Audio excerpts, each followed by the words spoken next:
धक्के थे। विराट के बैट से विरासत। গুজরাট টাইটান্সকে হারিয়ে টানা দ্বিতীয়বারের মতো আইপিএল এর রাজমুকুট নিজেদের মাথায় তুলল রয়্যাল চ্যালেঞ্জার্স বেঙ্গালুরু। রুদ্ধশ্বাস ফাইনালে দুর্দান্ত এক 50 হাঁকিয়ে আরসিবিকে শিরোপা এনে দিলেন রান মেশিন বিরাট কোহলি।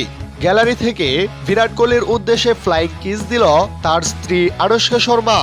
ফাইনালে টস জিতে আগে ব্যাট করতে নেমে সুবিধা করতে পারেননি গুজরাট টাইটান্স। আরসিবির নিয়ন্ত্রিত বোলিংয়ের সামনে নির্ধারিত 20 ওভারে 155 রানের ছোট বুঝি দাঁড় করায় গুজরাট।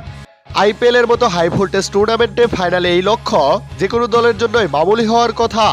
156 রানের লক্ষ্যে ব্যাট করতে নেমে শুরুটা দারুণ করেছিল বেঙ্গালুরু, কিন্তু মাঝপথে হঠাৎই খেই হারিয়ে ফেলে তারা।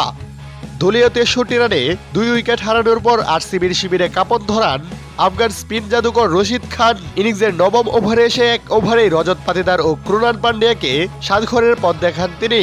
মুহূর্তে স্তব্ধ হয়ে যায় আরসিবি সমর্থকেরা, মনে উকি দেই হারের ভয়। তবে এক প্রান্ত আগলে রেখে তখনও ক্রিজে অবিচল কিং কোহলি। দাঁতে দাঁত কামড়ে চরম চাপের মুখে দাঁড়িয়ে তুলে নেন দুর্দান্ত এক হাফ সেঞ্চুরি। কোহলির একক আধিপত্যে ম্যাচ ছিটকে যায় গুজরাটের হাত থেকে। শেষ 5 ওভারে জয়ের জন্য আরসিবির প্রয়োজন ছিল মাত্র 17 রান। ঠান্ডা মাথায় বাকি কাজটুকু সেরে দলকে জয়ের বন্দরে পৌঁছে দেন বিরাট কোহলি। আর রাজকীয় এ জয়ে তারা দ্বিতীয়বারের মতো আইপিএল চ্যাম্পিয়ন হল রয়্যাল চ্যালেঞ্জার্স বেঙ্গালুরু।